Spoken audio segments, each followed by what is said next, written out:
உலகளாவிய ரீதியில் இடம்பெற்று கொண்டிருக்கக்கூடிய ஒரு விடயம் தொடர்பில் தான் பார்க்க போகின்றோம். அதாவது இந்த ரஷ்யா உக்ரைனுக்கு இடையிலான ஒரு போரானது தீவிரமடைந்து வந்திருந்தது. கிட்டத்தட்ட 3 ஆண்டுகளாகவே இந்த நாடுகள் இரண்டுகளும் வந்து இடங்களுக்காகவும் தங்களுடைய உரிமைகளுக்காகவும் வந்து போராட்டங்களை வந்து மேற்கொண்டிருக்கிறார்கள். இதில் வந்து அமெரிக்காவை பார்க்கிற போது உக்ரைனுக்கு ஆதரவாகத்தான் இதுவரையில் வந்து இருந்து செயற்பட்டு வந்தார்கள். இப்படி பொருளாதார ரீதியாக சரி, நிதி நிலைமையாக சரி, ஆயுத பலத்தால சரி, எல்லா விதத்திலையும் வந்து அமெரிக்கா வந்து உக்ரைனுக்கு வந்து ஆதரவை தான் வழங்கி வந்திருந்தது. ஆனால் எப்போ டொனால்ட் ட்ரம்ப் ஆட்சிக்கு வந்தாரோ அவருடைய கொள்கைகள் வந்து சற்று மாறுபட்ட ரீதியில் தான் காணப்படுகிறது. அதாவது வந்து அவருடைய முதன்மையான நோக்கமே வந்து அமெரிக்காவை தவிர வேறு எந்த ஒரு நாடுகளையும் வந்து திருப்திப்படுத்த முடியாது. அதே சமயத்தில் அமெரிக்காவை தான் தாங்கள் முன்னோக்கி கொண்டு செல்ல வேண்டும், அமெரிக்காவுடைய நலன் தான் தங்களுக்கு முக்கியம் என்ற ரீதியில் தான் அவருடைய கருத்துக்களும் அமைய பெற்றிருக்கிறது. குறிப்பாக வரி விதிக்கப்பட்டதாக இருக்கட்டும், கனடா மற்றும் ஏனைய நாடுகளில் சீனாவிற்கெல்லாம் வரிகளை வந்து அதிகமாக விதித்திருந்தார். இப்படி பல்வேறுபட்ட செயற்பாடுகள் அவருடைய ஒரு விடயம் வந்து ஒரு முதலாளித்துவத்தை நோக்கிய அதே நேரத்தில் ஒரு அமெரிக்காவை வந்து அடுத்த கட்டத்துக்கு கொண்டு போகணும் என்ற நோக்கோடு வந்து அவருடைய செயற்பாடுகள் அமைகின்றது. எனவே இந்த தேவையற்ற நிதிகள் எல்லாத்தையும் வந்து நிப்பாட்டினார். அதில் முக்கியமாக நிதி நிலைமைகளை நிப்பாட்டுகின்ற போது இந்த சில நாடுகளுக்கு கொடுக்கப்படுகின்ற, அதாவது ஒரு ஸ்காலர்ஷிப்பாக இருக்கட்டும், இல்லாட்டி சில நாடுகளுக்கு கொடுக்கப்படுகிற அந்த என்ஜிஓ மூலமாக கொடுக்கப்படுகிற சில வேலை திட்டங்கள், பல்வேறுபட்ட விடயங்கள் எல்லாம் வந்து நிப்பாட்டணும்னு சொல்லி நிப்பாட்டி இருந்தார். இதே சமயத்தில் பார்க்குற போது உக்ரைனுக்கும் வந்து இந்த ஆயுதங்களை உதவிகளை வழங்குறதோ அல்லது உக்ரைனுக்கு நிதி நிலைமைகளை வழங்குவதோ நிப்பாட்டப்பட்டிருக்கு அப்படின்ற ரீதியில் அவர் வந்து கருத்துக்களை வெளிப்படுத்தி வந்தார். இது ஒரு மிகப்பெரிய ஒரு இடியாகத்தான் உக்ரைனுக்கு விளங்கியது. ரஷ்யா உக்ரைன் இடையே கடந்த 2022ஆம் ஆண்டு பிப்ரவரி மாதம் முதல் இந்த போரானது நடந்து வருகிறது. ரஷ்யாவிற்கு எதிராக அமெரிக்கா, ஐரோப்பிய நாடுகள் பொருளாதார தடைகளையும் விதித்திருந்தன. அத்தோடு உக்ரைனுக்கு உதவிகளையும் வந்து வழங்கியிருந்தன. அமெரிக்கா, ஐரோப்பிய நாடுகளுடைய உதவியுடன் தான் ரஷ்யாவின் தாக்குதலை வந்து உக்ரைனும் வந்து சமாளித்து வந்தது. இதற்கிடையில் தான் அமெரிக்காவினுடைய ஆட்சி மாற்றம் நடந்தது. அமெரிக்க அதிபர் ஜோ பைடன் பதவிக்காலம் முடிந்த நிலையில் புதிய அதிபராக டொனால்ட் ட்ரம்ப் பதவியேற்றார். இவர் கடந்த ஜனவரி மாதம் 20 வந்து பதவியேற்றார். அதன் பிறகுதான் இந்த நிலைமை வந்து மாற தொடங்கியது. சொல்லி சொன்னா அமெரிக்காவினுடைய ஒரு விஷயம் என்னன்னு சொன்னா, அவர்கள் கொடுக்கக்கூடிய அந்த ரகசிய தகவல்கள் தான் உக்ரைனுக்கு இதுவரையில வந்து ஒரு பாதுகாப்பாக இருந்தது. என்னன்னு சொன்னா, ரஷ்யா வந்து மிகப்பெரிய அளவில் வந்து ஒரு ஆயுத படைபலத்தில் வந்து முன்னோக்கி சென்ற நாடு.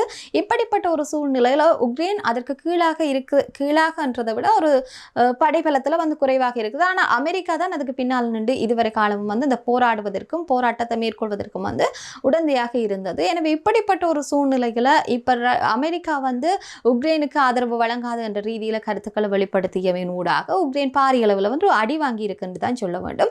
இப்படிப்பட்ட சூழ்நிலையில் அவர்கள் தொடர்ந்தும் போரை வந்து முன்கொண்டு செல்வார்களா, இல்லாட்டி எவ்வாறான விடயங்களை மேற்கொள்ள போகின்றார்கள் என்பது தொடர்பான ஒரு முடிவுகளும் வந்து தற்போது வந்து எடுக்கப்பட வேண்டிய ஒரு சூழ்நிலைகளை உக்ரைனும் தள்ளப்பட்டிருக்கிறது. அதாவது அமெரிக்கா சொல்லுது இந்த போரை வந்து நிறுத்த வேண்டும் என்ற ரீதியில் சொல்லுது. ஆனால் உக்ரைன் வந்து போரை நிறுத்துவதற்கான எந்த ஒரு முடிவுகளும் இல்லை என்ற ரீதியில தான் ஆரம்பத்தில் வந்து கருத்து வெளிப்படுத்தி இருந்தார்கள். ஆனால் எப்போது அமெரிக்கா வந்து உக்ரைனுக்கு எதிராக திரும்பியதோ அதில் இருந்து அவர்கள் வந்து தங்களுடைய அந்த போர் நடவடிக்கையில் வந்து கொஞ்சம் பின்னோக்கி செல்வதை வந்து அவதானிக்கக்கூடியதாக இருக்கிறது. எனவே போர் நிறுத்தம் வரும் என்பதற்கான ஒரு விடயமும் சர்வதேச அளவில் பேசப்பட்டு கொண்டிருக்கிறது.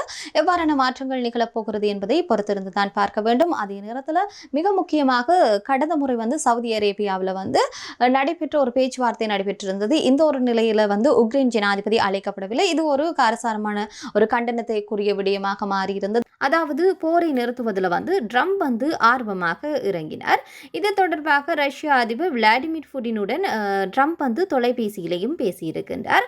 அதே போல அமெரிக்க, ரஷ்ய வெளியுறவுத்துறை அமைச்சர்களும் சவுதி அரேபியாவில் பேசியிருக்கின்றனர். சவுதி அரேபியா வந்து நடைபெற்ற இந்த பேச்சுவார்த்தைக்கு வந்து உக்ரைன் ஜனாதிபதி ஜெலன்ஸ்கி வந்து அழைக்கப்படவில்லை. இதன் ஊடாக வந்து ஜெலன்ஸ்கி வந்து கடும் ஒரு குற்றச்சாட்டை வந்து முன்வைத்திருந்தார். இதனை தொடர்ந்துதான் அமெரிக்காவுடனான ஒரு அமெரிக்க ஜனாதிபதி டொனால்ட் ட்ரம்பிற்கும் உக்ரைன் ஜனாதிபதி ஜெலன்ஸ்கிக்கும் இடையில வந்து ஒரு பேச்சுவார்த்தை இடம்பெற்றிருக்கிறது. அமெரிக்க அதிபர் ட்ரம்பும் உக்ரைன் அதிபர் விளாடிமிர் ஜெலன்ஸ்கியும் கடந்த பிப்ரவரி மாதம் 28ஆம் தேதி வெள்ளை மாளிகையில் வைத்து வந்து பேசியிருக்கின்றனர்.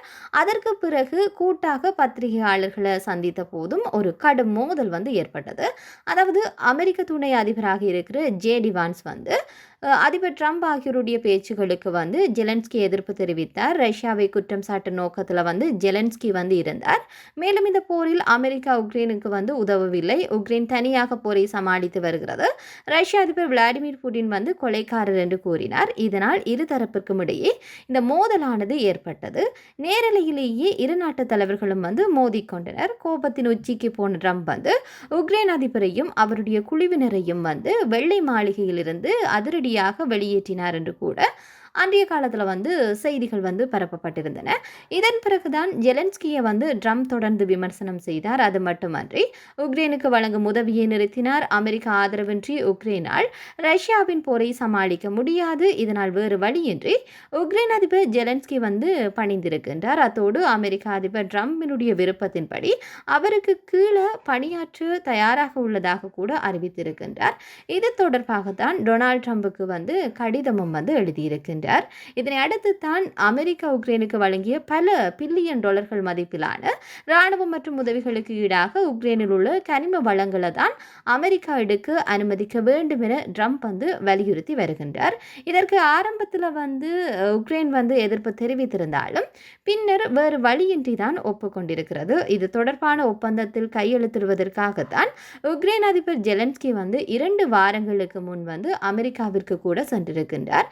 அங்கு அவர் வெள்ளை மாளிகையில் ஓவல் அலுவலகத்தில் ஜனாதிபதி ட்ரம்ப், துணை ஜனாதிபதி வான்ஸ் ஆகியோருடன் பேச்சுவார்த்தையில் நடத்தி கொண்டிருக்கின்றனர். அப்போது உக்ரைன் ஜனாதிபதி வெள்ளை மாளிகையிலிருந்து வெளிவந்து விட்டதாக கூட சமூக வலைத்தளங்களில் பரவி இருந்தது. இதனால இந்த கனிம வள ஒப்பந்தம் கையெழுத்தாகாமல் போனது.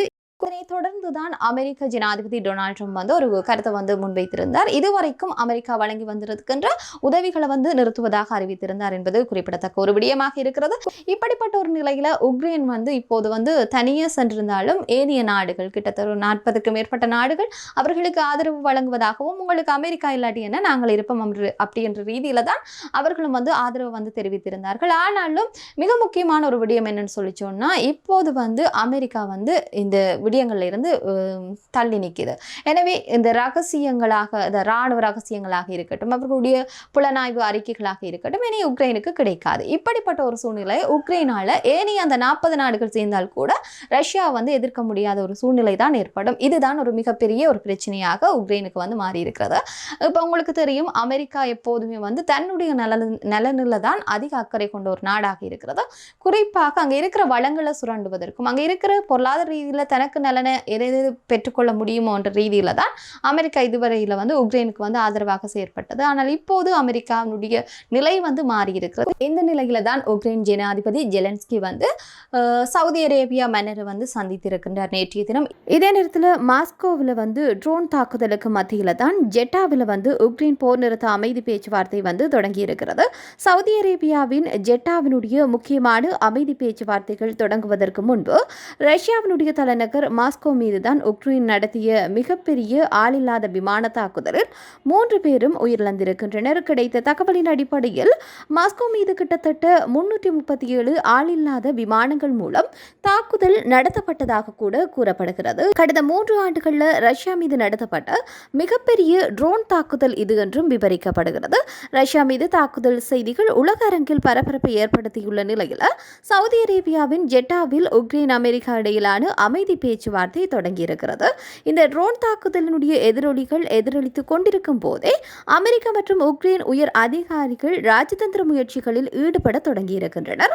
உக்ரைன் ஜனாதிபதி அலுவலகத்தினுடைய தலைவர் எக்ஸ் சமூக ஊடகத்தின் தளத்தின் மூலம் பேச்சுவார்த்தைக்கான காட்சிகளை கூட பகிர்ந்திருக்கின்றார். பேச்சுவார்த்தையின் மேசையில் பிரதிநிதிகள் அமைந்திருக்கும் படங்களை வெளியிட்டுள்ள அவர் பங்கேற்பாளர்கள் வேலையில் இறங்கியுள்ளனர் என தெரிவித்திருக்கின்றார். மேலும் பேச்சுவார்த்தைகள் ஆக்கப்பூர்வமாக தொடங்கியுள்ளன என்றும் அவர் தெரிவித்திருக்கின்றார். இந்த ஒரு சூழ்நிலையில தான் அமெரிக்கா ரஷ்யாவிற்கும் உக்ரைனுக்கும் இடையிலான போர் தொடர்பான முக்கியமான தீர்மானங்கள், அதாவது இந்த போர் முடிவுக்கு கொண்டு வருவதற்கான, அமைதி வழியில முடிவுக்கு கொண்டு வருவதற்கான சில திட்டங்கள் மேற்கொள்ளப்பட இருப்பதாக கூட, எனவே இந்த பேச்சுவார்த்தை மிக முக்கியமான ஒரு விடயமாக இருப்பதாக கூட சர்வதேச ஊடகங்கள் செய்தி வெளியிட்டிருக்கின்றன. ஜெலன்ஸ்கியை பார்த்தோம்னு சொல்லிச்சுன்னா, ஆரம்பத்திலே சொன்னது போன்று அவர் ஆரம்பத்தில் இந்த போர் நிறுத்துவதற்கான எந்த ஒரு திட்டங்களையும் இல்லை, போருக்கு தங்களால் முடிந்த அளவு தாங்கள் போரிட்டு கொண்டிருப்போம் என்று சொல்லியிருந்தார். ஆனால் காலப்போக்கில் அவருடைய செயற்பாடுகள் பார்க்கிற போது தெரியும் அமெரிக்கா இல்லாமல் தன்னால் அந்த ரஷ்யாவை எதிர்த்து வந்து போராட முடியாது என்ற ஒரு நிலைக்கு வந்துவிட்டார். இந்த ஒரு சூழ்நிலையில் தான் ஜெலன்ஸ்கியும் வந்து போர் நிறுத்துவதற்கான ஒரு பேச்சுவார்த்தைக்கு வந்து தயாராக இருப்பதாக கூட அறிவித்திருக்கின்றார். இதுதான் உலகளவில் மிக முக்கியமான ஒரு விடயமாக பார்க்கப்பட்டது. ரஷ்யா, உக்ரைன், அமெரிக்கா இந்த 3 நாடுகளும் தொடர்பட்ட ரீதியில் வெளிவந்த செய்திகள் தொடர்பாகவும் பார்த்திருக்கின்றோம். மற்றும் ஒரு காணொலியில் சந்திக்கும் வரை உங்களிடமிருந்து விடைபெற்றுக் கொள்ளும் நான் ரோஷானி மனோரஞ்சன். நன்றி.